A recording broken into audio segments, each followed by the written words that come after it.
let me congratulate you for this initiative. We all acknowledge what we are doing for this institution, and I'm sure that those who are participating here today will realize the importance of this meeting. Thank you so much. Dear friends, some say we live in the age of information. I'm not so sure.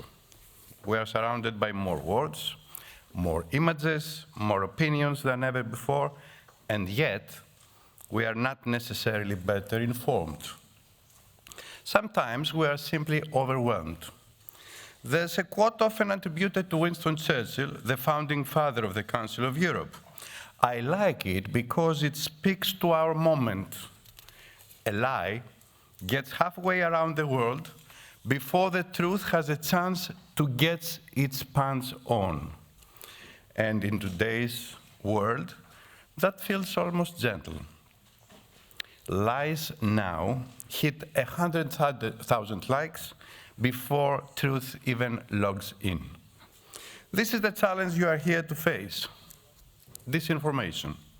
Not just spam, not just gossip, but carefully engineered deceit that distorts our democracies, undermine trust, and sometimes put lives at risk.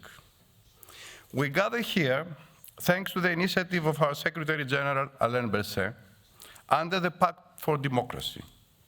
It's a call to action, not only for states or politicians, but for societies, for each of us. I will not stand here and tell you, as too many do, that the youth will save the world. That is not only a cliché. It's a burden, and it is false. You don't need flattery. You need honesty. Yes, young people have native experience with digital tools, with platforms, memes, networks, trends.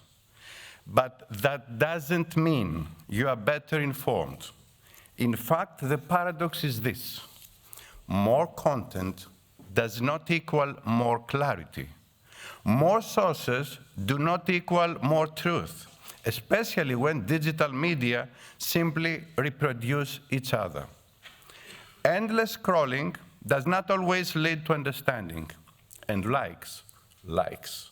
They don't necessarily reflect the truth.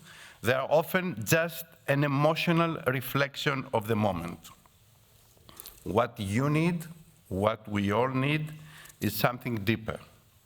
Media literacy, not just media fluency. Curiosity, not just connectivity. Journalism, not just influencers. Debates, not just comment sections. The Council of Europe, as the Secretary General earlier said, has already adopted the first global convention on artificial intelligence, grounded in human rights, democracy, and the rule of law. It is now up to our member states to give it life, to create the mechanisms that will monitor how AI is used, and more importantly, how it may be misused to threaten the democratic fabric. And that brings me to why you are here today. This hackathon is not just about tech. It's about truth engineering. It's about saying, I won't let someone else write the code for my reality. This is not a problem somebody else will fix. Like a knife, technology itself is neutral. We cannot forge every tool, but we are responsible for how it is used. To cut bread or to cause harm, that is the ethical line that defines us. And that is where democracy either breathes or breaks. Because, as my predecessors, the Greeks, the Athenians, the founders of democracy believed, it is participation that builds democracy. Those who refused to participate in the public life of the city of Athens were called, you know the word, idiotes. Even if you have never listened Greek, you know the word, as I said. Idiotes is now entered in the English vocabulary as idiots. So, be participants in the real life, be participants in the real world, not observers lost in the digital sphere. Thank you for participating.